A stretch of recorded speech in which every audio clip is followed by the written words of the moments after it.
Alhamdulillahilladzi hamdan yuwafi ni'amahu yukafi mazidah.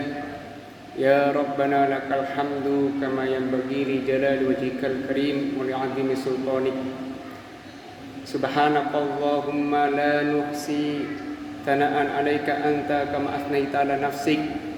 Walakal hamdu hatta tarda wa lakal hamdu idza radita wa lakal hamdu ba'da ridha. Asyhadu an la ilaha illallah wahdahu la syarika lah wa asyhadu anna sayyidana wa nabiyyana Muhammadan abduhu wa rasuluh la nabiyya ba'dah. Allahumma salli wa sallim ala sayyidina Muhammadin wa ala ali sayyidina Muhammadin salatan wa salaman daimaini mutalazimaini ila yaumiddin.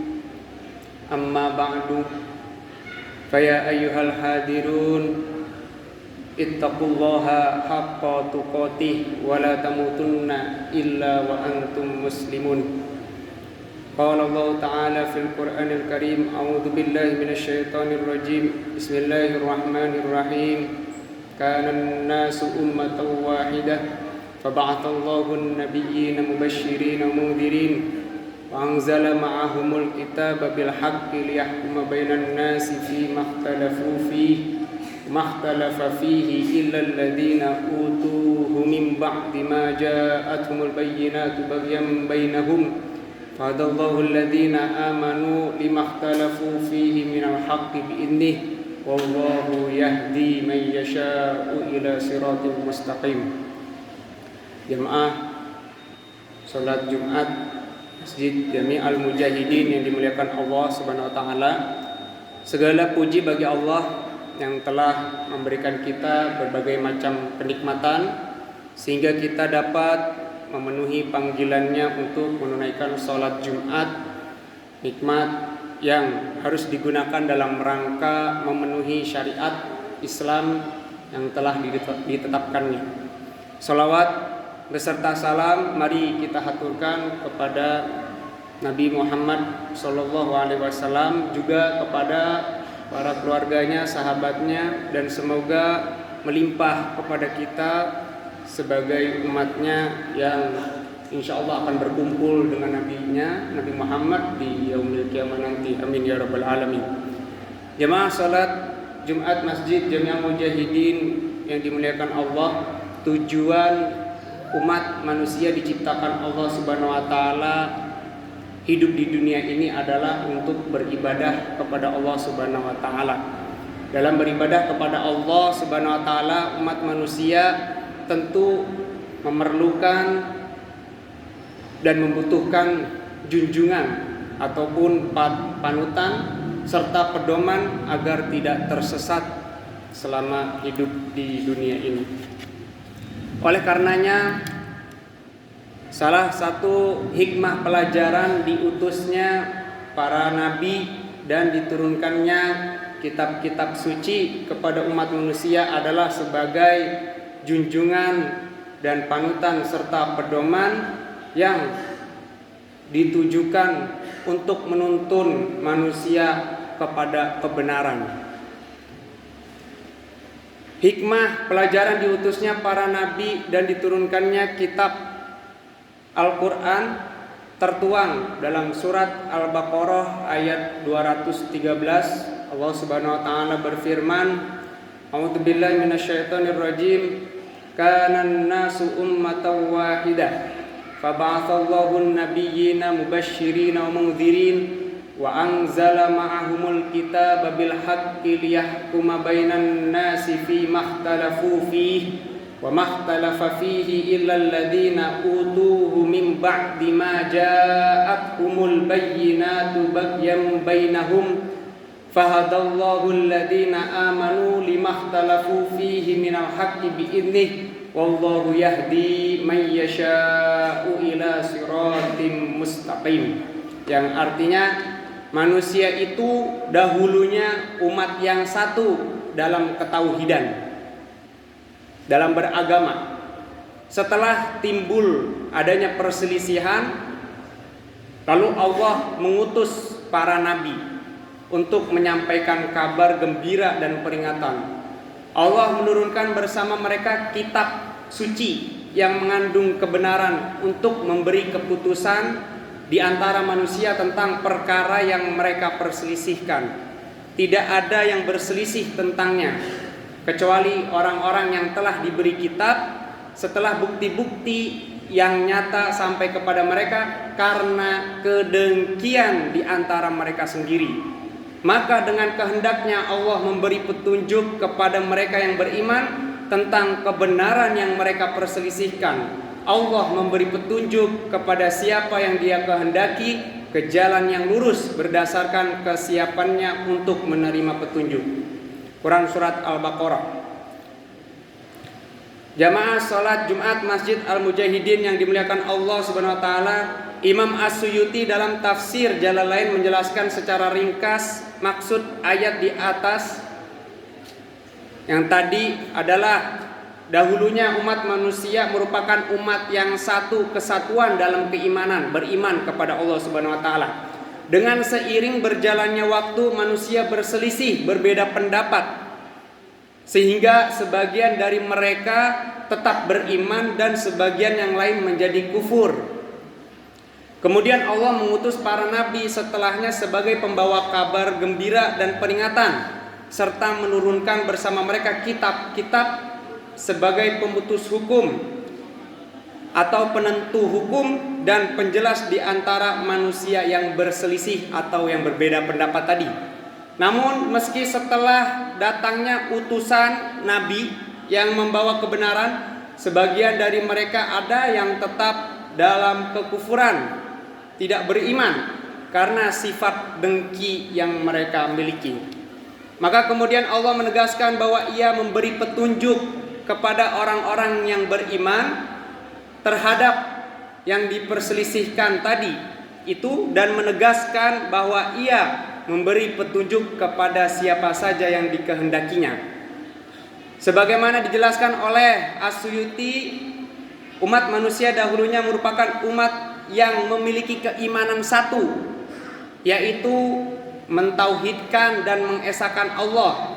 Namun kemudian mereka berselisih dan mengakibatkan perpecahan.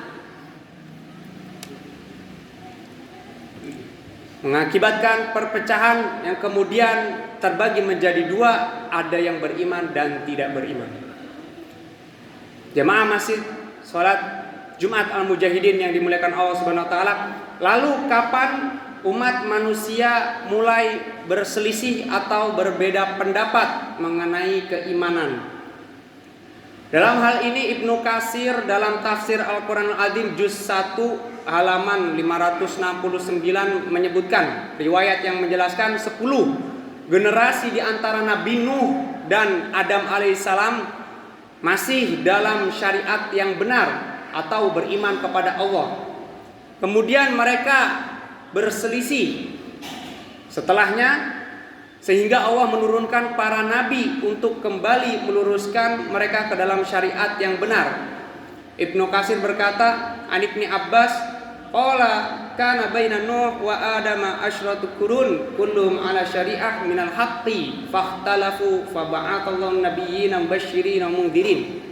Yang artinya dari Ibnu Abbas radhiyallahu anhu berkata, dahulu 10 generasi yang terletak antara Nabi Nuh dan Adam, semuanya dalam satu syariat yang benar. Kemudian mereka setelahnya berselisih dan Allah mengirimkan para nabi sebagai pembawa kabar dan peringatan. Jamaah salat Jumat Masjid Al-Mujahidin yang dimuliakan Allah, sementara itu Syekh Nawawi Al-Bantani dalam tafsir Marah Labid juz 1 halaman 50 menghubungkan ayat ini dan ayat sebelumnya. Ia menjelaskan dahulu umat manusia, anak keturunan Nabi Adam itu berada dalam satu kesatuan, satu keimanan. Ia menjelaskan bahwa sebab perselisihan yang terjadi di antara umat manusia yang timbul kemudian hari sehingga menimbulkan perpecahan ialah hasud dan dengki yang terjadi di antara mereka, serta pertikaian yang terjadi karena kecintaan mereka terhadap dunia. Meski kemudian diutus kepada mereka nabi dan diturunkan kitab suci sebagai petunjuk, mereka tetap dalam kesesatan sebab sifat hasud dan kecintaan mereka terhadap dunia itu. Dalam hal ini karena pada ayat sebelumnya Syekh Nawawi mengarahkan fokus penafsirannya kepada para pimpinan orang-orang kafir saat itu, maka pada ayat ini Syekh Nawawi kemudian menghubungkannya dengan bagaimana Allah setelahnya memberikan petunjuk kepada orang-orang beriman terhadap apa yang diperselisihkan. Syekh Nawawi mengutip riwayat yang bersumber dari Ibnu Zaid, yaitu yang artinya Ibnu Zaid berkata mereka berselisih dalam kiblat. Umat Yahudi menghadap Baitul Maqdis, umat Nasrani menghadap timur, dan Allah memberi kita petunjuk untuk menghadap Ka'bah. Mereka berselisih dalam puasa. Allah memberi kita petunjuk untuk berpuasa di bulan suci Ramadan. Mereka berselisih dalam masalah Ibrahim, umat Yahudi. Berkata ia umat Yahudi. Umat Nasrani berkata ia umat Nasrani. Dan kita berkata ia adalah orang yang Muslim yang hanif, seorang Muslim yang hanif, yang lurus. Mereka juga berselisih terkait Isa alaihi salam. Umat Yahudi membuat kekeliruan dengan mengingkari kenabian dan kerisalahannya. Umat Nasrani membuat kekeliruan dengan menjadikannya Tuhan.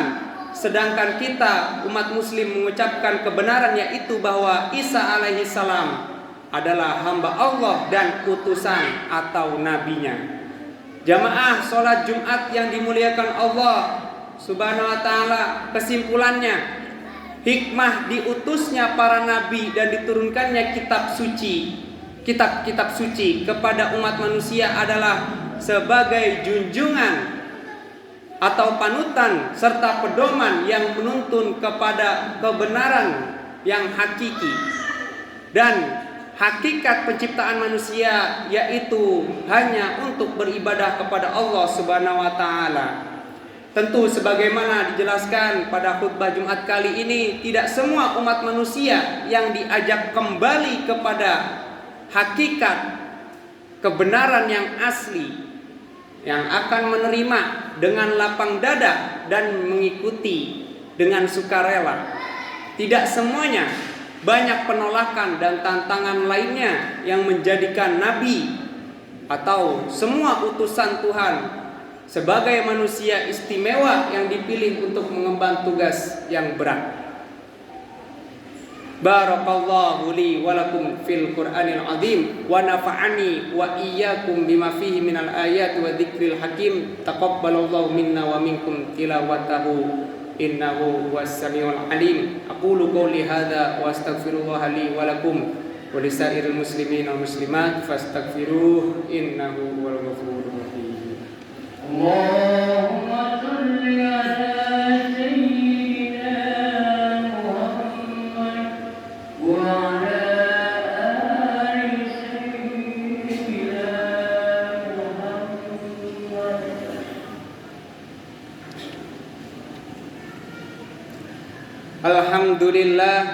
Alhamdulillahilladzi an'amana bi ni'matil imani wal islam. Wassalatu wassalamu ala sayyidina Muhammadin khairil anam wa ala alihi wa ashabihil kiram. Asyhadu an la ilaha illallahul malikul qudusus salam wa asyhadu anna sayyidana wa habibana Muhammadan abduhu wa rasuluh sahibus syarafi wal ihtiram. Amma ba'du, faya ayyuhan nas usikum wa nafsi bitaqwallah faqad fazal muttaqun. Faqala ta'ala a'udzu billahi minasyaitonir rajim. Innallaha wa malaikatahu yusholluna 'alan nabi ya ayyuhalladzina amanu shallu 'alaihi wa sallimu taslima. Allahumma shalli wa sallim ala sayyidina Muhammadin wa ala ali sayyidina Muhammadin kama shallaita ala sayyidina Ibrahim wa barik ala sayyidina Ibrahim fil alamin innaka Hamidum Majid. Allahumma warda 'anil khulafair rasyidin سيدنا أبي بكر وعمر وعثمان وعلي وعلى بقية الصحابة أجمعين والتابعين ومن تبعهم بإحسان إلى يوم الدين. اللهم اغفر للمسلمين والمسلمات والمؤمنين والمؤمنات الأحياء منهم والأموات إنك سميع قريب مجيب الدعوات ويا قاضي الحاجات. اللهم أعز الإسلام والمسلمين والمجاهدين في فلسطين وأهلك الكفرة والمشركين ودمر أعداءك أعداء الدين واخذل من خذل الإسلام والمسلمين وانصر من نصر الإسلام والمسلمين وأعلي كلمتك إلى يوم الدين برحمتك يا أرحم الراحمين. ربنا آتنا في الدنيا حسنة وفي الآخرة حسنة وقنا عذاب النار. عباد الله إن الله يأمر بالعدل والإحسان وإيتاء ذي القربى وينهى عن الفحشاء والمنكر والبغي يعظكم لعلكم تذكرون فاذكروا الله العظيم يذكركم واشكروه على نعمه يزدكم ولذكر الله أكبر. أقيموا الصلاة.